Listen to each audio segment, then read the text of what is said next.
Hello, folks. Long time no chat. I haven't really had a reason to post a YouTube video lately.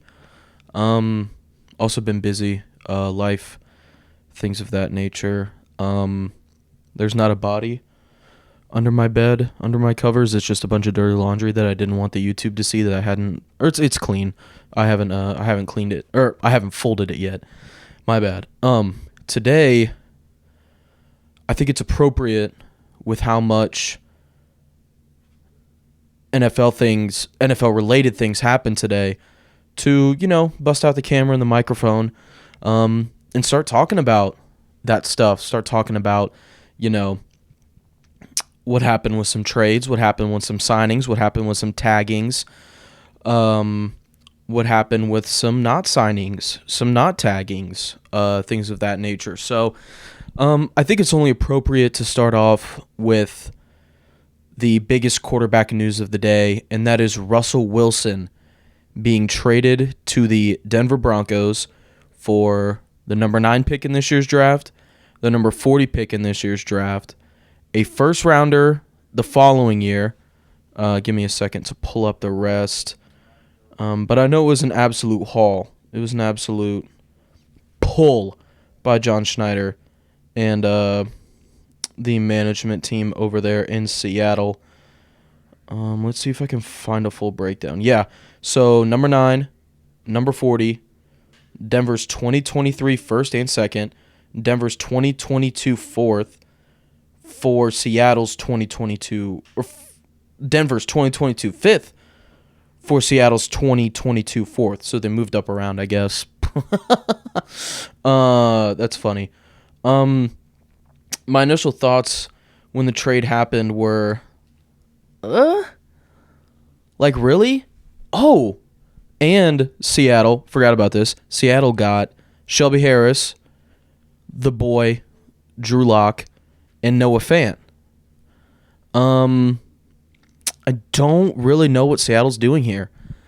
Like, not the only reason, but a big part as to why they didn't have a lot of success this year was Russ not being healthy. And then he comes back and he's still not that good after the injury. It was a weird injury, like hammer fist, weird stuff. It was just odd. So I think that was just one of the big reasons why they weren't that good, was because of Russ's inavailability, And the receivers still had good years. The weapons still had good years. Chris Carson was hurt a little bit, but I mean, that defense, Jordan Brooks and Bobby Wagner were both like top 10 in tackles. Trey Diggs played really good. Quandre Diggs, not Trey Diggs. Quandre Diggs played really good when he was healthy. So did Jamal Adams. So did their corners. Trey Brown's a really good rookie for them, or rookie or second-year player, can't remember which, but he's really good for them. That D-line, they traded Frank Clark to take LJ Collier, who wasn't supposed to go until like the third round. So, they shot themselves in the foot. But this is something that I feel like Seattle has struggled with for a long time, is rebuilding the Legion of Boom. Like, a lot of people were saying, like, oh, you have, like, if the guys like Cam and Richard Sherman and E.T. and Bobby Wagner and Cliff Averill, if they come calling for extensions, you get rid of their ass and then you keep Russ. And so they kept Russ, and then they haven't been able to build a solid offensive line. They've had pieces here and there. Like, Justin Britt was kind of good. Dwayne Brown's good.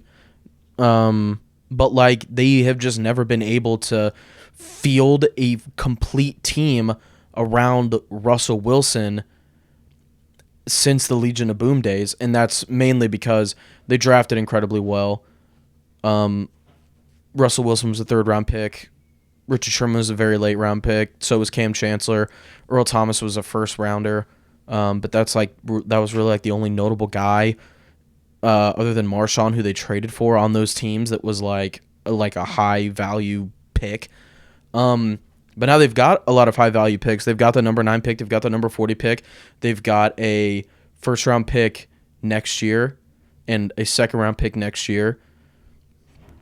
They're loaded for the future, but the question, oh my God, I guess the Seahawks are going into rebuild mode because Schefter just tweeted, the Seahawks informed 8-time All-Pro and Pro Bowl linebacker Bobby Wagner, a franchise icon, that they are releasing him.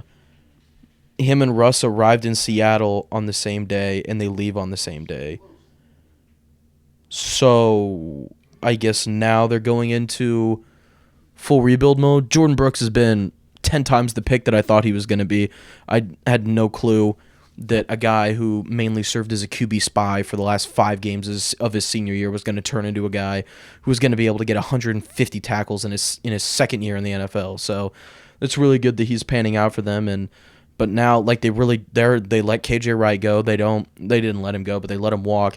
They don't have another linebacker that's gonna come in right now and produce like Bobby Wagner did. Like, I don't know why. Like, why are they going rebuild mode? Like, is this a Pete Carroll decision? Is this a John Schneider decision? Like, I don't really get it. But they've got good young weapons at wide receiver. Lockett's not young, but he's still not old. He's still aroundable. You know what I'm saying? He's still serviceable and young enough, I guess is what you'd say, young enough. DK's so young. They drafted Dwayne Eskridge, for whatever reason. Don't know why they did that. This is also a thing that Seattle likes to do, is that they like to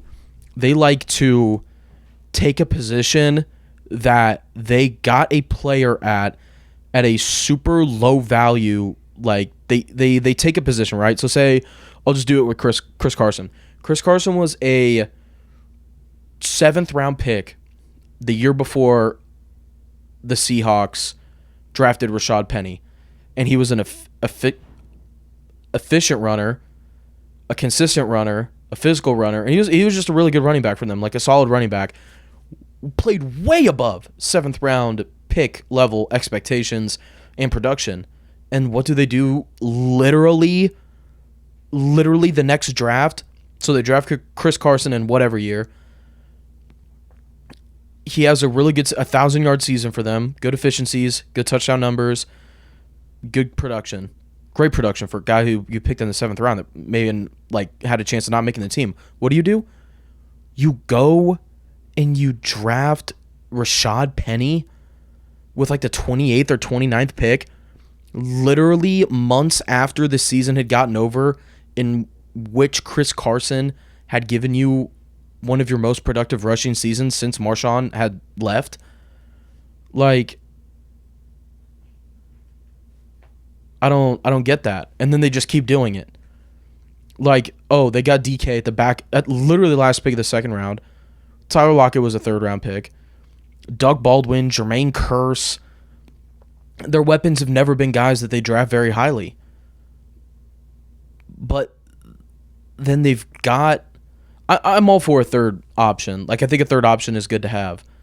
But when you have holes as big as edge rusher, defensive line period, corner period, offensive line period, tight end period, your first pick of the draft is a 3rd wide receiver. So that's a thing in and of itself. I'm confused. I think now the Seahawks are in full rebuild mode now, knowing that they just released Bobby Wagner. Like, this is just the Legion of Boom 2.0, but they didn't get anything for, like, they didn't trade Earl Thomas, they didn't trade Cam Chancellor, they didn't trade Malcolm Smith, even though he wasn't Super Bowl MVP Malcolm Smith, but not, big piece of the defense. They didn't trade, already said Earl Thomas. They didn't trade like their guys. They didn't trade them. They didn't get value for them. They let them walk, or they retired on that team. They're not getting value for Bobby Wagner. They're just going to cut him. But they got a lot of good value for Russell Wilson. I don't think they win that trade, but I think it's a very, very good trade. You get a top 10 pick and a top 4. You get 2 top 40 picks for a quarterback who's aging, who there had been some growing distrust in. He had his most successful years under, was it one of the Schottenheimers? Was it Brian Schottenheimer was his OC? He had some of his most successful years under Schottenheimer, and then, not Marty, Brian, Marty, under Brian Schottenheimer, and then the team just fires him out of nowhere, and they bring in a new OC, and then that's when the rumor started, like, oh, he would pick New Orleans, Vegas, Philly, blah blah blah blah blah blah. Like, and that list of teams came out or whatever, and so then that's where I think it started. I think it started a little bit earlier than that. Like the early rumors. Like, I don't think he's ever like really wanted to be in Seattle. I don't think he's really like truly wanted to be there for 2 years. So whenever that list stuff came out of like, oh, he would only go to these teams if he were traded, I'm like, that makes sense. Like, he would want to go to more competent front offices than the Seahawks, who like have really only been able to give him wide receiver and running back help. Like, as a quarterback, you don't directly benefit from defense, and they've drafted defense okay. They've drafted it okay. But like now, I think they're just in a weird spot because like they're kind of in the middle of a like they were good enough to be a playoff team last year, but Russ sold so hard. Russ sold so hard in that defense. The defense didn't play terribly, but Russ was terrible. Russ played terribly. In that playoff game. How long am I going for? Let me know. But now, it's like I would have kept Bobby Wagner. Like, there's no reason to release him. Like, why are we releasing him? Like, just let him hit the open market next year. Maybe he said, if Russ isn't here, I'm not here. That's whatever. That could be a thing. Maybe they're honoring him, like, blah, blah, blah. These are, like, literally the last two pieces of that Super Bowl team. There may be, a long snapper or something that's still on the team. Like, I really don't know. But, like, those were two guys that won the Super Bowl. They were big pieces of winning that Super Bowl that they absolutely blew out Denver in. And now Russell Wilson's going to be the first quarterback to play for a team that he beat in the Super Bowl. Yeah. So I don't really know. I don't really know what Seattle's doing. It's really just low brain energy for me. Okay, so apparently they save $16.6 million if they cut Bobby Wagner. So that's good. Maybe they're going to try and play for a free agent or something like that. But now it's like, now they go into a full rebuild, but they had a young enough core to be competitive to like win games and to like have good seasons. But now you're just scrapping it. And maybe they think that they're in a spot where they trade up for the 9th pick, they take a quarterback, and because of what they've already built and because of what they're getting in return for Russ, it will help the team be in a better spot for a younger quarterback to come in and succeed. I can see that, actually. O-line still needs work. Running backs are fine. Receivers are great. Secondary, they really need to bring back Quandre Diggs. He's one of my favorite players in the league, one of the more underrated safeties in the league. I've loved him ever since he was on the Lions, and they cut him for fucking whatever reason. They cut him just out of nowhere.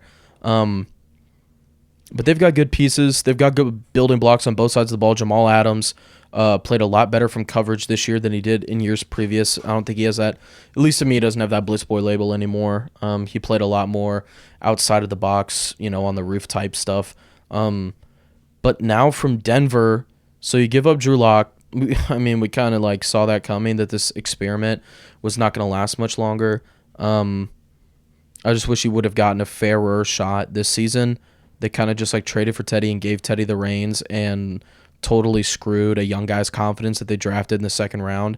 One of the better O-lines in the league. They've got Glowinski. They've got Bowles. Cushenberry played way better this year than he had his first 2 years just his first year in the league. Played way better this year. Reisner's really good. Right tackle was like Jawan James and somebody. They got to keep Tim Patrick, Cortland Sutton, and Jerry Jeudy, which is huge. Because Tim Patrick's one of the more underrated wide receivers. I love Cortland Sutton. I think he's a unique type of wide receiver.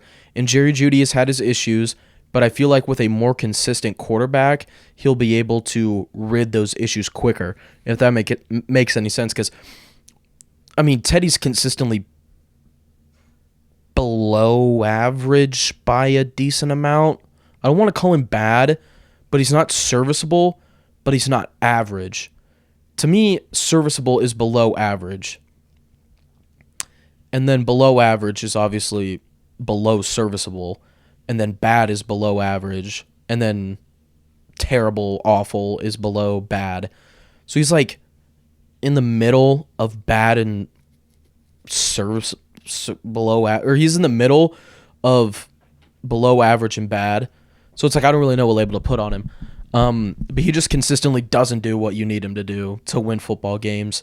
So besides the 3 games that they won this year, where all the teams were combined 0-9 the first 3 weeks of the season. But I don't think that they lost a lot of draft capital, I will say that. But you just have to view it as we're trading our first 2 picks for Russell Wilson. And then our first 2 picks next year for Russell Wilson. So to me, that's a kind of a no-brainer. I feel like there are a handful of quarterbacks that I would trade for top 40 projected picks for. I don't think that they'll be so bad as to where I don't think they'll be as bad as 2 top 50 picks next year, if you know what I mean. Like they may get one top 50 pick. But fuck, I missed that. They may have one top, like Seattle may get 1 top 50 pick because of what Russ can do in Denver with that offense, with that young talent. But I really like it for that young receiver group.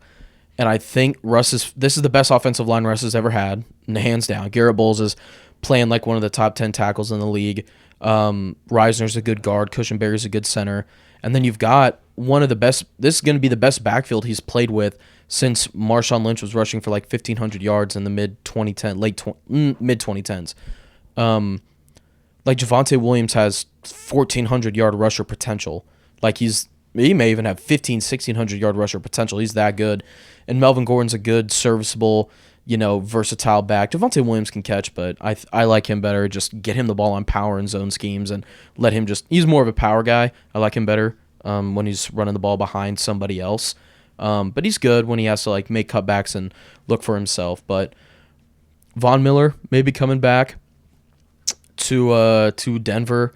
They may give him his old locker. And this is just what the Broncos do. This is just what they've done since John Elway's retired. They just have these periods where their quarterbacks are terrible, and then there will just happen to get one of the top 5 quarterbacks in the league at that time on their team somehow.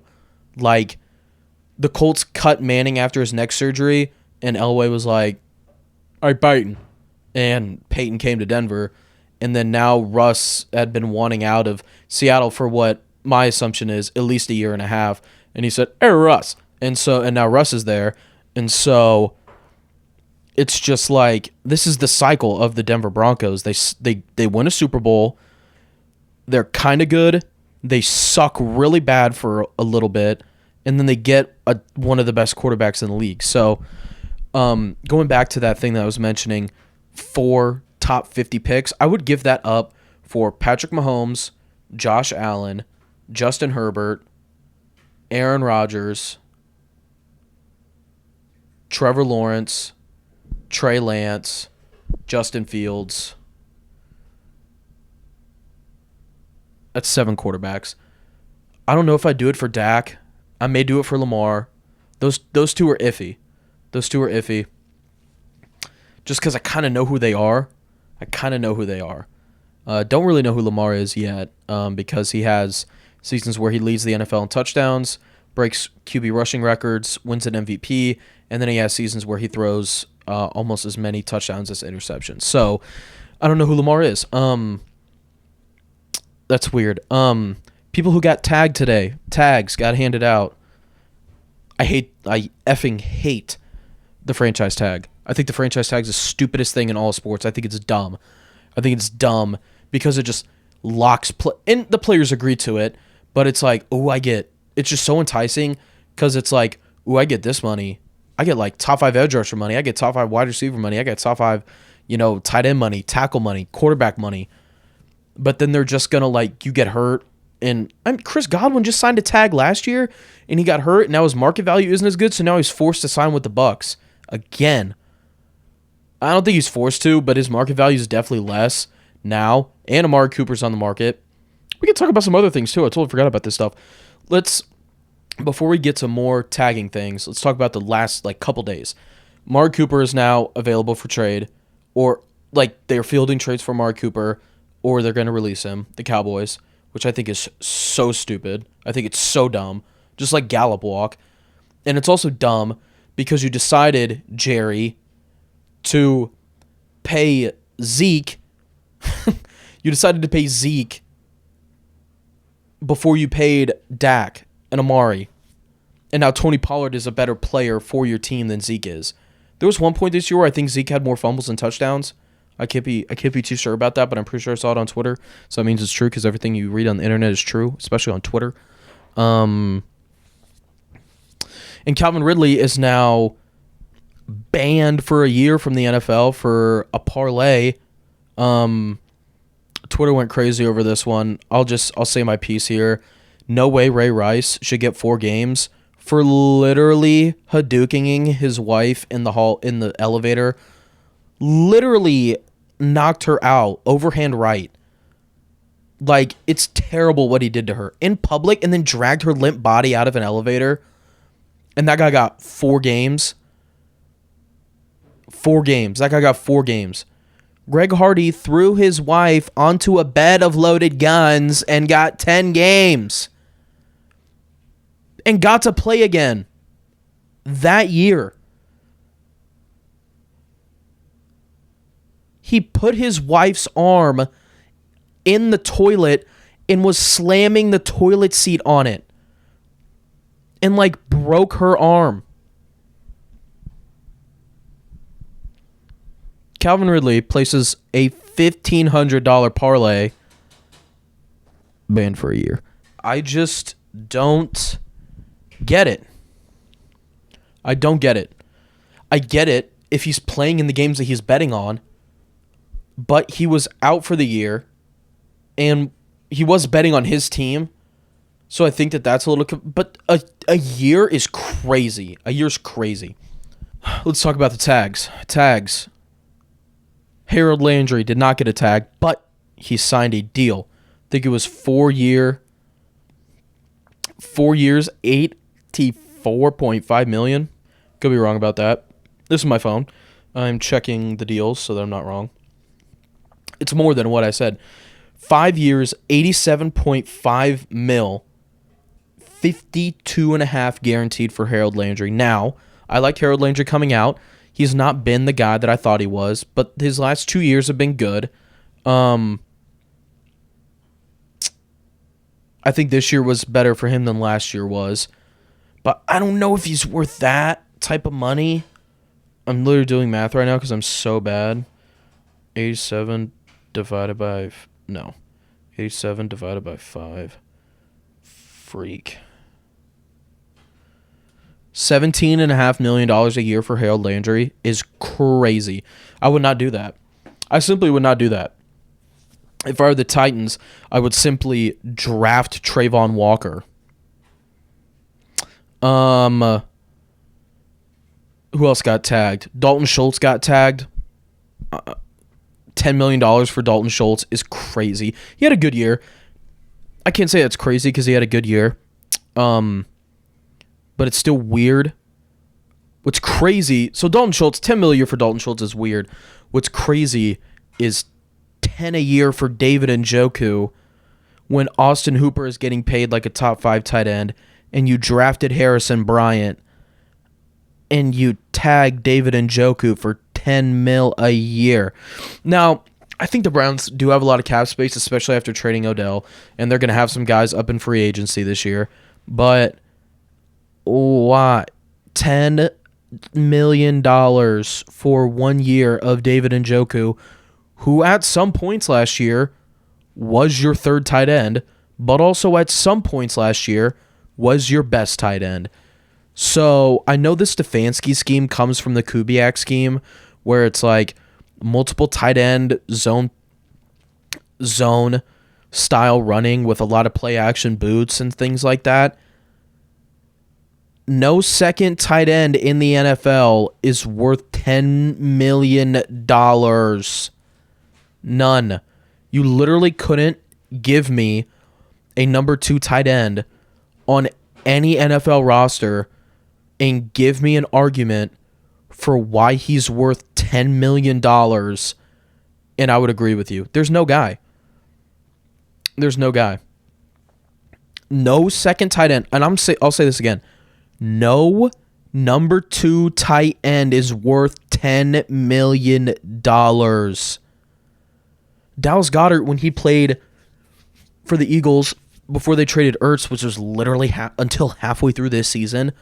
So late on that one, by the way. Howie Roseman. Dallas Goedert was worth like 8.5 max. No way David Njoku's worth $10 million. Orlando Brown got the franchise tag, 16.6. Only allowed 4 sacks this year. A shit ton of pressures.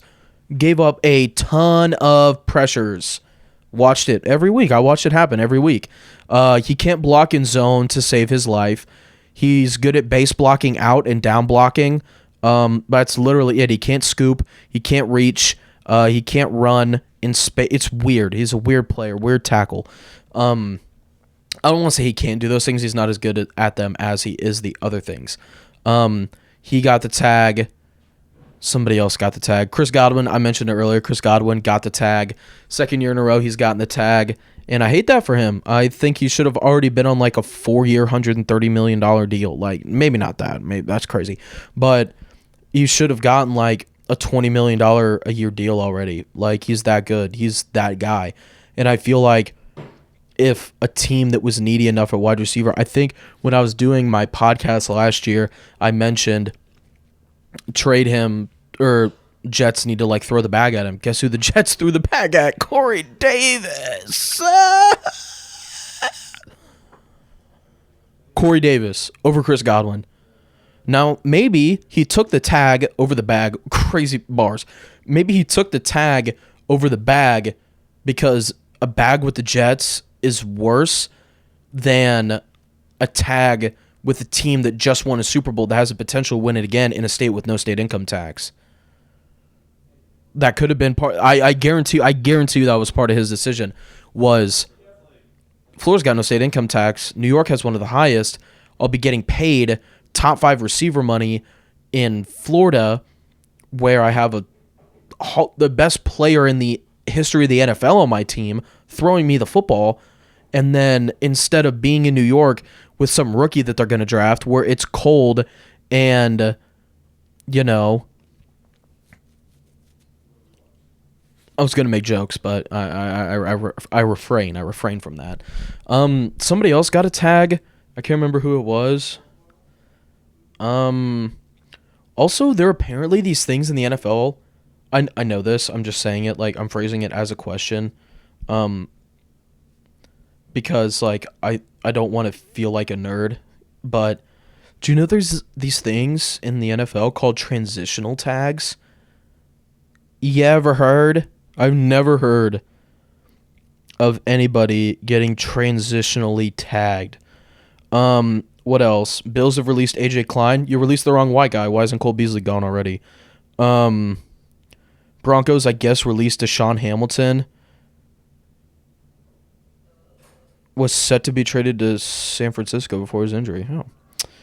I'm trying to find who else got tagged. Schefter and Rappaport were just going crazy today. Oh, there's another contract that I was thinking of. Cool. That's who it is. Okay, so Cam Robinson. When's the last time? Cam Robinson has been in the NFL for 7 years. That's what it feels like. But he hasn't. It's only his 5th year. So he's getting a tag. Paying Cam Robinson the same amount of money you're paying Orlando Brown is kind of crazy. Because Orlando Brown isn't great, but he's not terrible. Cam Robinson's terrible. And now, so what that means to me is tackle at 1 might be out of play. I really hope they draft Kyle Hamilton number 1. But it looks like tackle might be out of play at 1 because why would you franchise tag a guy and then draft a guy at his same position? It's weird. Weird. But NFL teams do that all the time. NFL teams do weird stuff.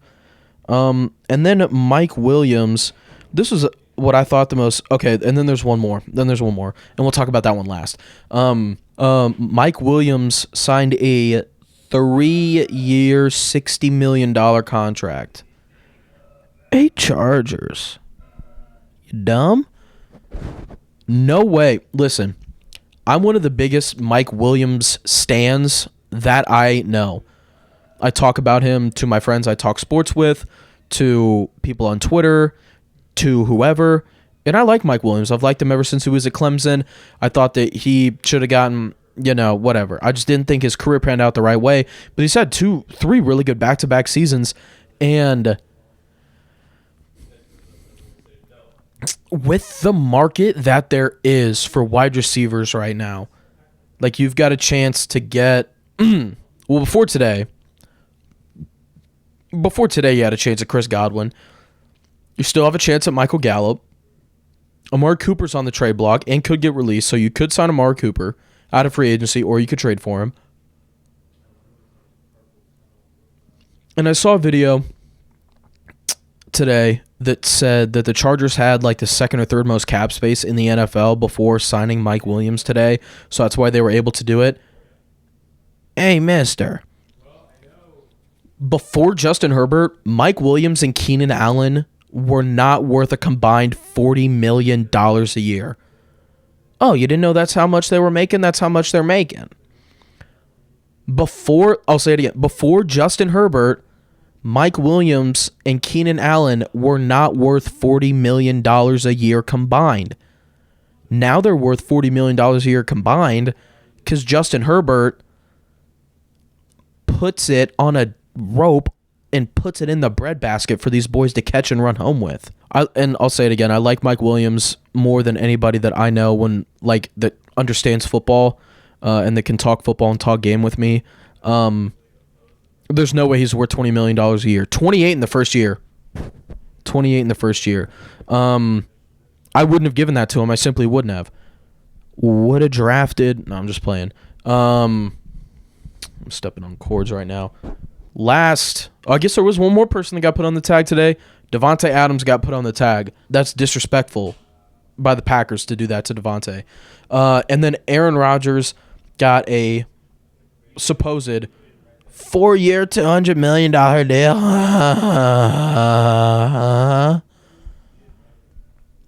That's supposedly what it was. He was going to have like the second highest cap hit in the NFL this year before like restructuring the deal or something like that. But 4 divided by 200 is 50? No, 200 divided by 4 is 50. 4 divided by 200 is something way smaller than that. But $50 million a year. I slurred that. $50 million a year to a quarterback who turns 40 halfway through the contract and that you're going to pay $100 million to when he is 40 or older. And I get that the cap is going up and the cap like really isn't real. So like I don't really know why I'm saying all these contracts are bad because you can just restructure everything and like make money appear out of nowhere. Like you can just have like what's a signing bonus? What is base salary? Is money even real? Where were you the night? So it just like the Packers, I felt like could have been smarter about this. I feel like Devontae is a valuable asset that deserves a multi-year deal, and Aaron Rodgers is a guy that isn't. Also, who's Jordan Love? Jordan Love.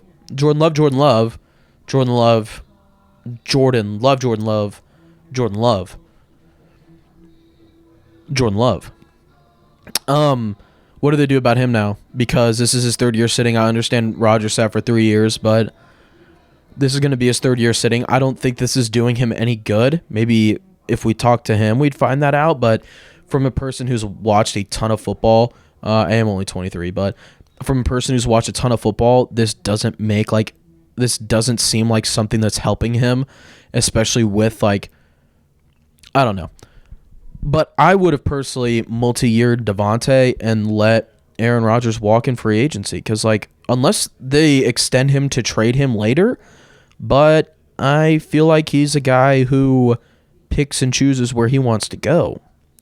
He'd like to. That's not up to the GMs and the Hoonams. That's NFL talk. This was fun. Maybe I do an NBA version of this soon. But I don't really know what this was. What is anything?